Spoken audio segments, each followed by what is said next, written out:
got some motherfucking design on right now.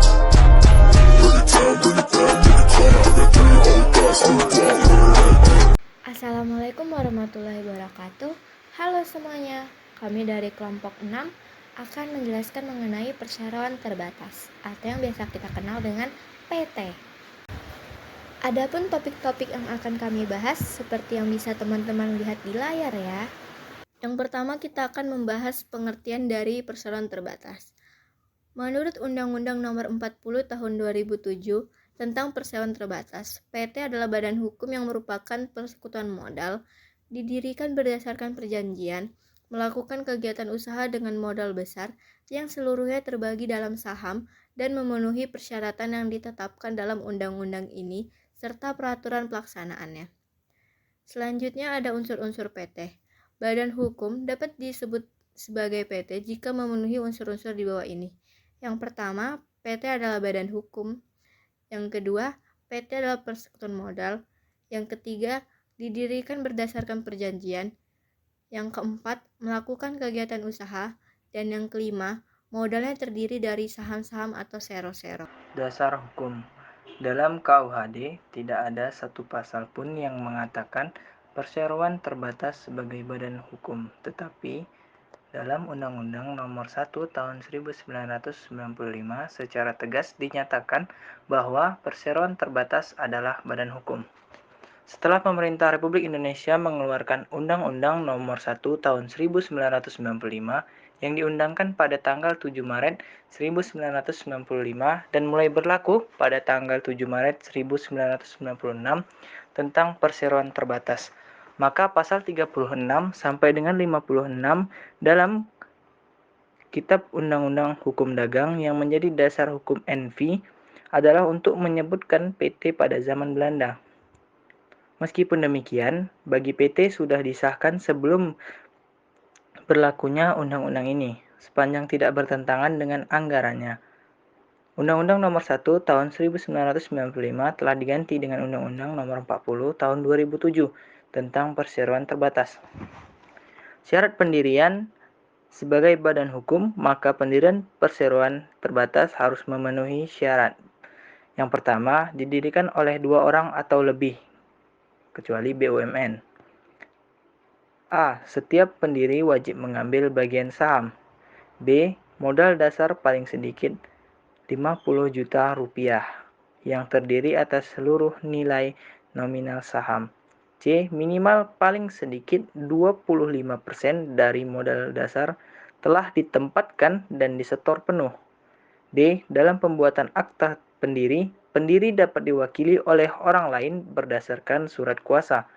E. Didirikan dengan akta notaris dalam bahasa Indonesia disertai dengan rincian.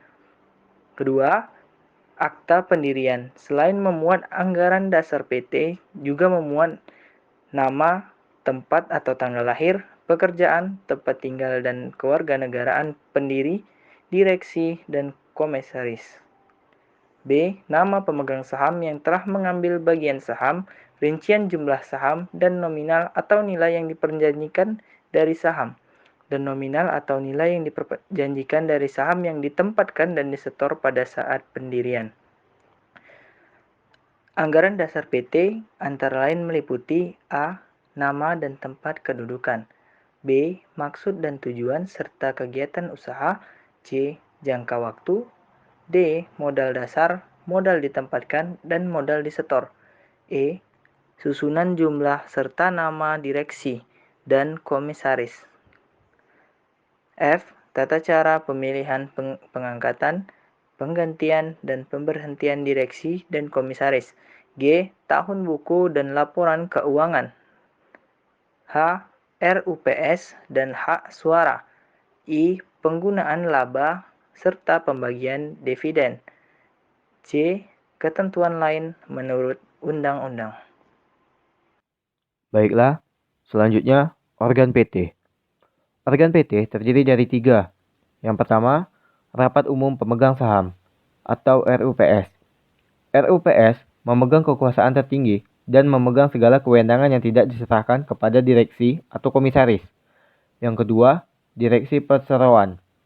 Direksi Perseroan bertanggung jawab penuh atas pengurusan untuk kepentingan dan tujuan perseroan. Dan yang ketiga, Komisaris Perseroan. Komisaris Perseroan bertugas melakukan pengawasan secara umum dan khusus serta memberikan nasihat kepada direksi dalam menjalankan perseroan. Selanjutnya ada modal PT. Modal PT di sini terdiri dari 5. Yang pertama, modal dasar minimal 50 juta. Yang kedua, minimal 25% dari modal dasar harus ditempatkan. Yang ketiga, 100% saham yang dikeluarkan harus sudah disetor penuh saat pengesahan. Yang keempat, setelah PT mendapat pengesahan, setiap pengeluaran saham harus disetor penuh. Dan yang kelima, penyetoran saham dalam bentuk lain dapat dilakukan dengan ketentuan sebagai berikut. Pertama, harus dicantumkan dalam akta pendirian pada saat pendirian PT. Yang kedua, bila dilakukan sesudah pengesahan PT sebagai badan hukum, maka harus dengan persetujuan RUPS atau organ lain yang ditunjuk RUPS. Dan yang ketiga, harus diperinci nilai atau harga, jenis atau macam, status, tempat kedudukan, dan lain-lain. Yang keempat, harus dinilai ahli yang independen. Dan yang kelima, diumumkan dalam 2 surat kabar.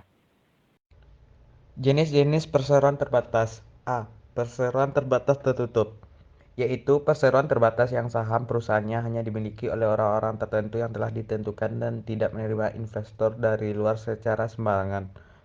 Umumnya jenis perseroan terbatas adalah perseroan terbatas keluarga atau kerabat. B. Perseroan terbatas terbuka merupakan salah satu jenis perseroan terbatas yang saham-saham perusahaannya boleh dimiliki oleh semua orang tanpa terkecuali, sehingga sangat mudah diperjualbelikan kepada khalayak ramai. C. Perseroan terbatas asing.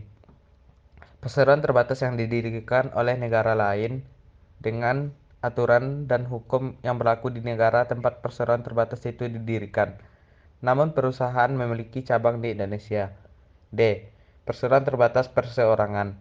Perseroan terbatas ini merupakan perusahaan yang saham-sahamnya telah dikeluarkan hanya memiliki satu orang saja. Orang yang menguasai saham tersebut juga bertindak atau menjabat sebagai direktur perusahaan tersebut.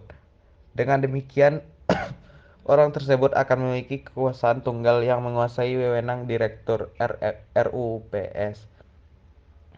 E. Perseroan terbatas publik. Perusahaan semacam kepemilikan saham-saham bebas dimiliki oleh siapa saja dan terdaftar di Bursa Efek. Kelebihan dan kekurangan PT. 1. Kelebihan PT. Memungkinkan pengumpulan modal besar. Memiliki status sebagai badan hukum.